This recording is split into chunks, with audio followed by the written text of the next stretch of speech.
Well, the Prime Minister announced 5 major projects today, and we're hearing some dissent as well from within the CAQ over the cabinet shuffle earlier this week. And Raphael Melancon joins us now to talk about these stories. Hi, Raphael. Good evening, Caroline. So let's start with the Prime Minister's list of 5 nation-building projects, including the Contrecoeur expansion of the Port of Montreal and a liquefied natural gas expansion project in BC. What's the reaction been so far to these? Well, it's major, and in Quebec it was a highly expected, highly awaited project, of course, because it is very needed. It's especially in the circumstances right now where we are trying as a country to diversify our markets for our exports. So as we know, our economy is highly dependent, has been highly reliant for decades now on the American economy. 80% of all the goods and services we produce here are sold to the U.S. market. So we need to diversify in light of what's happening with the tariff war, with the Trump administration. We need to diversify, of course, our markets. And that expansion project with the Port of Montreal on the South Shore in Contrecoeur is a key element of that strategy because, of course, as we know, the Port of Montreal is a major door to markets across the Atlantic Ocean. So we can think, of course, of Europe, but also Africa, South America. So all those countries that are bordering the Atlantic Ocean will be new markets that we can further develop, of course, if we increase our capacity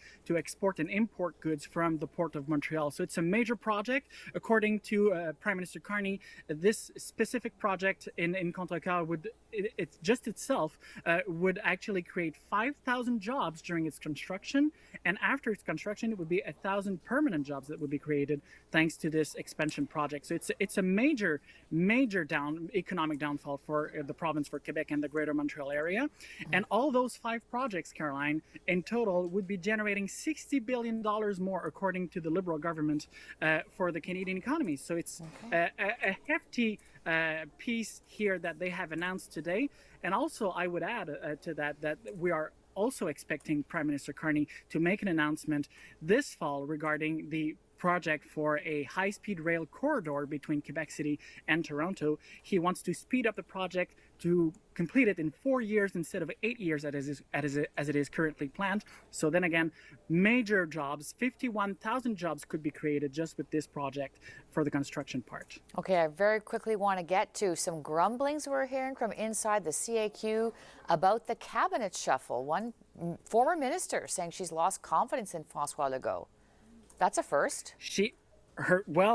First, but certainly probably not the last, I would say, because it's a tricky exercise, to have a cabinet shuffle. You're creating expectations, and of course you are also creating a lot of discontent and disappointments within those who have not been called to the table of a cabinet. So this is the former Natural Resources Minister, Maïté Blanchette-Vizina, came out today publicly saying her trust in the Premier is shaken, and certainly not the last one we will hear in the next few months, because there are certainly a lot of people within this caucus, within the CAQ's caucus, who are not satisfied with the way the Premier is currently running things in Quebec City. All right. We'll have to leave it there for today. Thank you so much, Raphael. Good to see you. Always a pleasure, Caroline. See you next time.